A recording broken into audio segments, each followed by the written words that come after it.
আউযু বিল্লাহি মিনাশ শাইতানির রাজিম।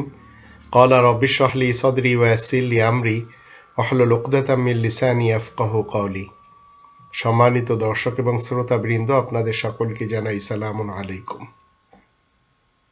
আরব ইতিহাসের মুহাম্মদ সাহেব তিনি 10 জন তার অনুসারীদেরকে জান্নাতের সুসংবাদ দিয়েছেন।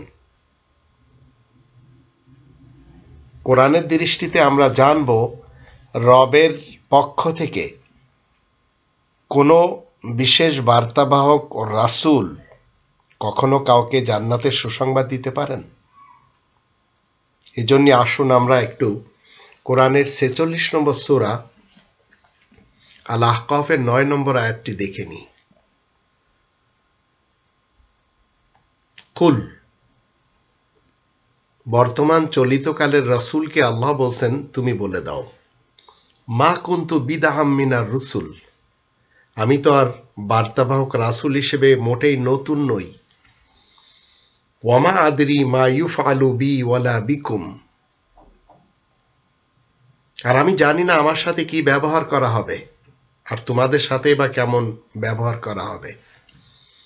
ইন আত্তাবিউ ইল্লা মা ইউহা ইলাইয়া ওয়ামা আনা ইল্লা নাযীরুম মুবিন, আমি তো শুধু তাই মেনে চলি যা আমার কাছে ওহীযোগে আসে, আর আমি সুস্পষ্ট সতর্ককারী ছাড়া অন্য কিছু নই। তো একজন রবের রাসূল, তার চরিত্র হচ্ছে কোরআনের দৃষ্টিতে এই, কখনো কোনো ব্যক্তিকে জান্নাতের সুসংবাদ এইভাবে দিতে পারেন না যেভাবে আরব ইতিহাসের মুহাম্মদ ইবনে আব্দুল্লাহ ইবনে আব্দুল মুত্তালিব বিন হাশিম সাহেব দিয়ে গেছেন। একটু চিন্তা করে দেখুন, কোরআনের বর্তমান চলিতকালের মুহাম্মাদুর রাসূলুল্লাহর যে প্রচার, আয়াত প্রচারের কারণে প্রশংসিত মুহাম্মাদের প্রচার কি? কোরআনের আয়াত। আপনি কি সেটিকে মানবেন, না 1400 বছর পূর্বের ইতিহাস কি বলে গেছে, কার নামে কি লিখে গেছে ওই সব বলবেন, না ওই সব মানবেন? আবার ভুয়া আশারায় মুবাশশারা বানানো হয়েছে। কোরআন মুহাম্মাদুর রাসূলুল্লাহ ওয়া খাতামান নাবিয়িনের দ্বারা সত্যায়িত করবে। তো ইতিহাসের কোনো একটি কথাকে ইসলামের ভিতরে কোরআন আনতেই দেয় না। তাই বর্তমান চলিতকালের কোনো রাসূল, কোনো নবী কোরআনের বিপরীত কোনো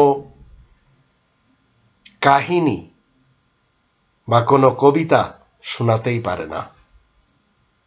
কারণ এই সম্পূর্ণ কোরআন 69 নম্বর সূরা আল হাক্কা এর 40 নম্বর আয়াত মতে, ইন্নাহু লাকাউলু রাসূলিন কারীম, নিশ্চয় এই কোরআন সম্মানিত রাসূলের মুখের বাণী। তাই কেউ যদি বলে অমুক 10 জন জান্নাতে যাবে, মনে রাখবেন সে মিথ্যা নবী, মিথ্যা রাসূল, ভুয়া নবী, ভুয়া রাসূল।